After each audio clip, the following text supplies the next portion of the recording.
Finally, a date to Senegal's presidential elections. A month after President Macky Sall delayed February's polls citing concerns over corruption over the list of candidates, the Senegalese people will go to the polls on March 24th, a date made public in a statement after the weekly cabinet meeting.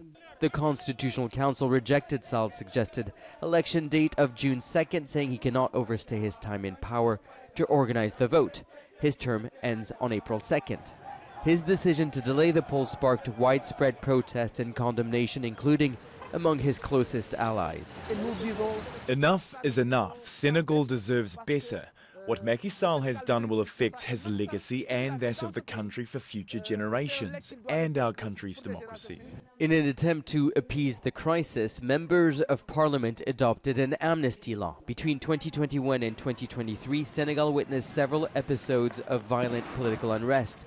Thousands of protesters were picked up by security forces during that time, including opposition leader Ousmane Sonko. He could be released, but rights groups criticized this amnesty law. It is a denial of the right to justice, truth and transparency. So just deciding that an amnesty law will be voted in Senegal after saying for 3 years that investigations have been going on such elements, such as the killings of more than 60 protesters in Senegal, in the detention of around 1,000 persons who were participating in protest, is just a denial of justice. It's just a cop-out from the government. Sall has dissolved the government to allow the ruling party candidate, Prime Minister Amadou Ba, to focus on the upcoming campaign that is now shorter than expected. At the end of the day, the main question that remains is why did he postpone these elections in the first place? Because he first mentioned and talked about an institutional crisis. Today, we have the proof that Senegal is in no institutional crisis and in no form of crisis.